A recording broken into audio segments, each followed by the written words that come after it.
consideration. Some persons or things have more of it than others, and the danger is precisely in accordance with the charge.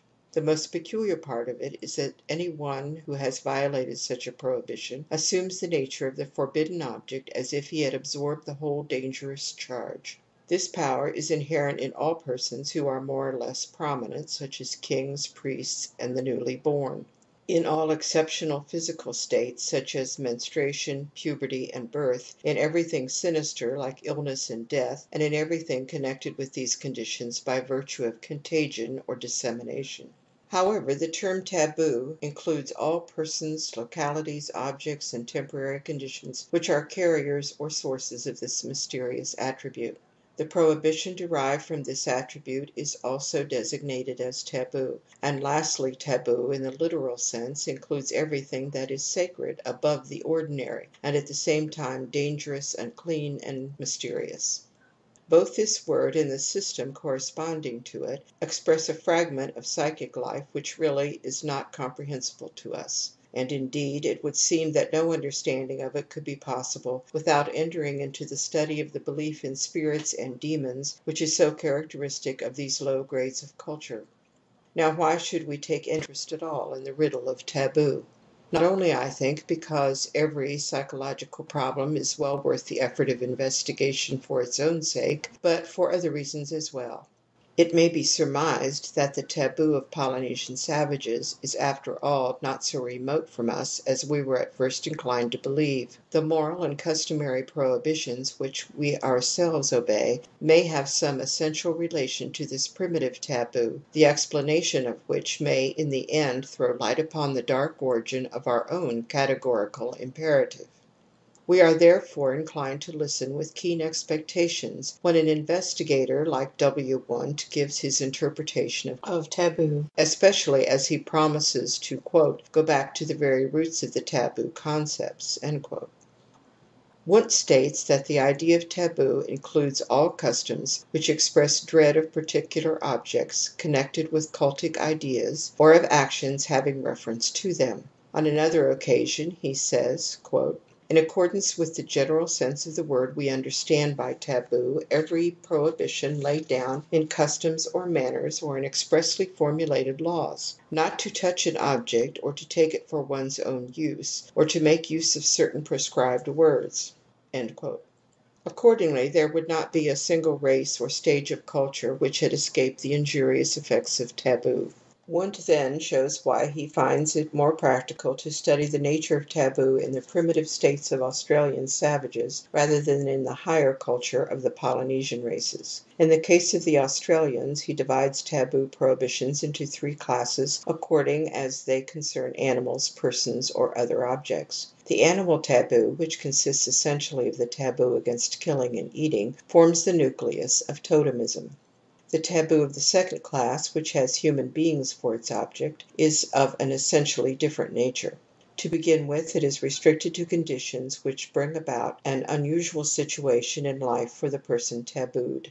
Thus young men at the feast of initiation, women during menstruation and immediately after delivery, newly born children, the diseased, and especially the dead, are all taboo. The constantly used property of any person, such as his clothes, tools, and weapons, is permanently taboo for everybody else. In Australia, the new name which a youth receives at his initiation into manhood becomes part of his own personal property. It is taboo and must be kept secret. The taboos of the third class, which apply to trees, plants, houses, and localities, are more variable and seem only to follow the rule that anything which for any reason arouses dread or is mysterious becomes subject to taboo. Wundt himself has to acknowledge that the changes which taboo undergoes in the richer culture of the Polynesians and in the Malayan archipelago are not very profound. The greater social differentiation of these races manifests itself in the fact that chiefs, kings, and priests exercise an especially effective taboo and are themselves exposed to the strongest taboo compulsion. The real sources of taboo lie deeper than in the interests of the privileged classes. "They begin where the most primitive and at the same time the most enduring human impulses have their origin, namely, in the fear of the effect of demonic powers." New quote. The taboo, which originally was nothing more than the objectified fear of the demonic power thought to be concealed in the tabooed object, forbids the irritation of this power and demands the placation of the demon whenever the taboo has been knowingly or unknowingly violated." The taboo then gradually became an autonomous power which has detached itself from demonism. It becomes the compulsion of custom and tradition and finally of the law. Quote, "But the commandment concealed behind taboo prohibitions, which differ materially according to place and time, have originally the meaning, 'Beware of the wrath of the demons.'" End quote. Wundt therefore teaches that taboo is the expression and evolution of the belief of primitive races in demonic powers, and that later taboo has disassociated itself from this origin and has remained a power simply because it was one by virtue of a kind of a psychic persistence, and in this manner it became the root of our customs and laws. As little as one can object to the first part of this statement, I feel, however, that I am only voicing the impression of many of my readers if I call Wundt's explanation disappointing. Wundt's explanation is far from going back to the sources of taboo concepts or to their deepest roots. For neither fear nor demons can be accepted in psychology as finalities defying any further deduction. It would be different if demons really existed, but we know that, like gods, they are only the product of the psychic powers of man. They have been created from and out of something. Wundt also expresses a number of important, though not altogether clear opinions about the double meaning of taboo. According to him, the division between sacred and unclean does not yet exist in the first primitive stages of taboo.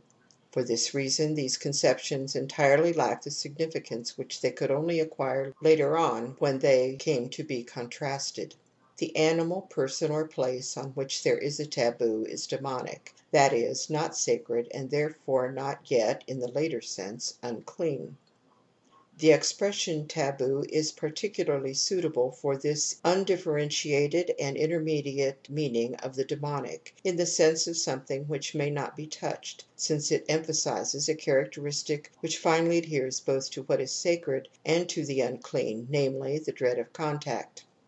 But the fact that this important characteristic is permanently held in common points to the existence of an original agreement here between these two spheres, which gave way to a differentiation only as the result of further conditions through which both finally developed into opposites. The belief associated with the original taboo, according to which a demonic power concealed in the object avenges the touching of it or its forbidden use by bewitching the offender, was still an entirely objectified fear. This had not yet separated into the two forms which it assumed at a more developed stage, namely, awe and aversion. How did this separation come about?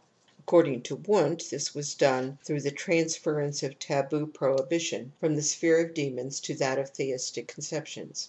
The antithesis of sacred and unclean coincides with the succession of two mythological stages, the first of which did not entirely disappear when the second was reached, but continued in a state of greatly lowered esteem, which gradually turned into contempt.